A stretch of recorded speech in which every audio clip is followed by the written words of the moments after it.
Hi guys, and welcome back. I'm so excited to see you today.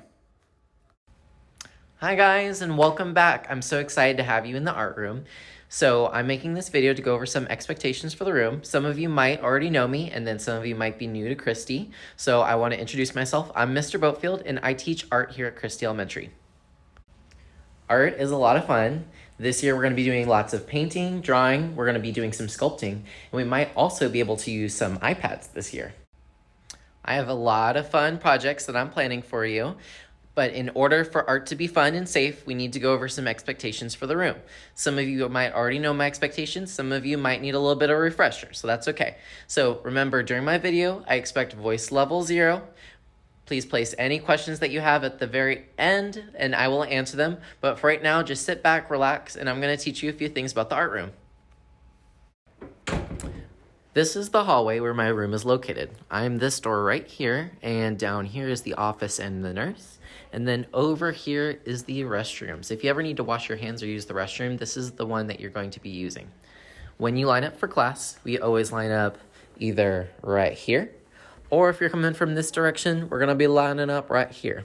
When you enter the room, you're gonna follow these green arrows. You have to follow the green arrows all the way around. So here I go, walk, walk, walk, walk, walk, walk, walk, all the way around, round, round, round, round, round, round,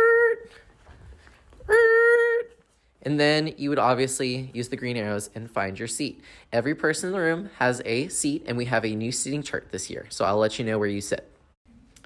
Just like a city or a road, we need to have arrows to show us where to go. This makes the room safer, and also I'm going to give you instructions before you enter on what supplies to pick up. It's really important that you're listening and that you follow those arrows so that you know where to go and without bumping into someone else. When you enter, it's important that we enter quietly. Be sure to be on the lookout for any supplies you need to pick up, and then find your seat. Let me show you a little bit around the room. So your supplies will always be right here for you, unless I already put them on the table. And then sometimes I keep your supplies over here on the middle table. If we're ever using something wet or messy, I'll always have wet wipes right here for you. I have 2 sinks over here.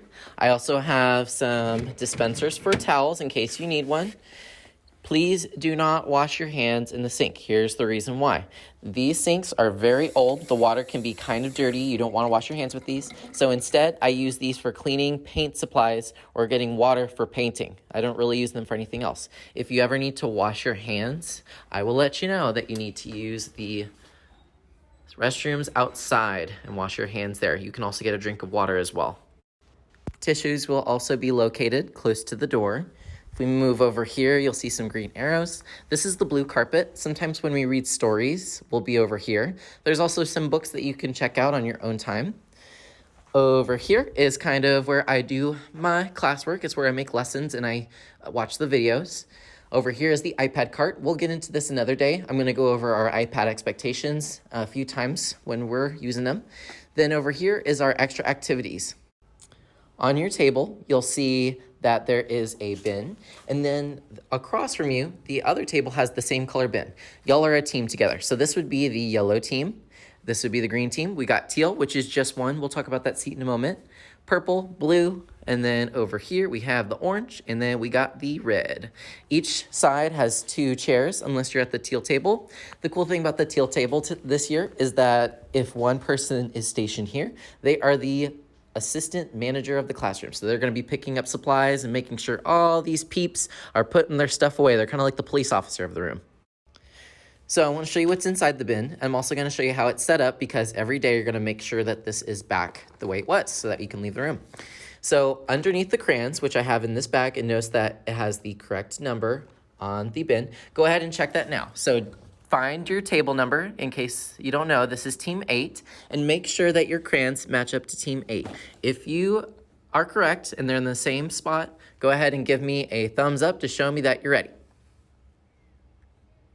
Awesome. So you matched up the table numbers. Inside, you'll see a pencil sharpener. So whenever we use a pencil, we just open it up. Inside, you'll find a sharpener and an eraser. So whenever we use a pencil in here and you need to sharpen it, you just take it, sharpen it over the cup so that all that stuff falls in, and then you can place everything back. If for some reason it gets really dirty, you can always throw away this gunk stuff. I have 2 trash cans. One is right here, and then one is on the other side. We have 2 trash cans, and you can throw it away. And then obviously bring it back, put the sharpen eraser back in the cup, put the lid back on tight, and then put it in the big pocket with the crayons on top. We have 2 pairs of scissors for you and your partner. You may be sitting alone, and that's okay. We have 2 glues. Make sure they're closed every day so they don't dry out. And then we have markers. I like the markers face up. This is what they would look like if they were face down. Please don't leave them like that because I can't see what color it is or if it has the lid on. And we leave them right there. Take a moment now. I want you to find this big, long, black box that's in the front of the room. Go ahead and point at it with your finger to show me that you're ready. Awesome. So this is actually how we exit the room. When it's time to go, I'll call people up to follow the green arrows that go all the way around, and then we will line up on the black box. I'm going to show you how that works right now. When I call your table, you'll go all the way around, walk quietly to the front of the box, and wait patiently. People behind you are going to file up behind you. Please don't rush or cut. Now, even though I know you can do it, let's go ahead and practice. In a moment, I'm going to pause the video, and then I'm going to call table colors to line up following the green arrows. But I'm not just going to call colors, I'm also going to call numbers. So make sure you're looking at your new table number and color so that you know exactly where you are and where you need to go. Remember, follow the green arrows. I want to see that you can do this. In my classroom, I have 4 different rules. Aim, respect, trust, and seek. I'll tell you what they mean. Aim means I want you to try your best. Aim to do what is right. Respect, we need to be kind, and we need to respect yourself, your friends, and our classroom. That includes me. Trust, I want you to trust me that I can help you make an awesome piece of artwork because I trust you that you can create amazing pieces of artwork. And then last but not least, we have seek. I want you to seek help from a friend, so that could be your next door neighbor. It could be advice from me, so just raise your hand and maybe I can help you. But I want you to seek help when you need it. Please don't shut down because something's hard. Things are going to be hard in art, guys, but I just want you to try your best, and then when you need help, let me know so I can try my best. So in art class, I love to give out pause cards, champs cards, all sorts of different prizes. It's my favorite thing to do. So I want to make sure that you understand all the expectations that you could earn something. Now, let's go ahead and get started on the fun project. Today, we're going to make a portfolio. Today, we're going to be making a portfolio. So if you were with me during the fall this year, you have a lot of artwork to take home today. I'm going to make sure that you have something called a portfolio, which is how artists carry their work. So this lady's work is inside that suitcase looking thing. It's called a portfolio. If you do not have art, that's okay. You're going to make a portfolio that you can take home today, and then all of your artwork at home can safely go inside. Today, in a moment, I'm going to pass out this giant piece of paper. So what you're going to do is you are going to fold it over. So when you get your piece of paper, you're going to take one corner, go all the way over. It's going to kiss the other corner. Mwah. And then you're going to have this giganto fold. Then you're going to take your hand, and I would use 2 hands. I'm using 1 hand because I'm holding a phone in the other, and then kind of push it down. Now you have what looks like a little book. This is going to be your portfolio. We're going to place art inside. Today, we're going to be decorating our portfolio with markers and crayons so I can go over those expectations for them. We're going to be using those markers and crayons to do different line types. So the line types are different ways that our marker or crayon can make a mark on the paper. If you want to use a marker to create your lines, you can take it. Remember, it has a lid. You already know this probably. You pull it off, and then you put it to the side. Please do not lose that cap. Or if you're feeling really cool, you might just want to pop it on the back of that marker so that it doesn't fall off, and then you can use that. So let's try out some together. I want you to go ahead and find a marker, put the cap on the end or somewhere nearby, and give me a thumbs up. Awesome. Now, if you want to do your own line types, you can. I'm going to show you some together that I like, and then you can do some on your own. So the first one I'm going to start with is the... I hope you said zigzag. So it kind of looks like a triangle, but without a base or a bottom. Now let's do, I'll do a spiral. And I might put some of these line types on the board for you. Let's go ahead and do some spirals. And hey, if you want to switch colors, maybe you want to switch to a different marker, that's fine. Go ahead and give me a thumbs up when you have 2 different lines in front of you. Awesome.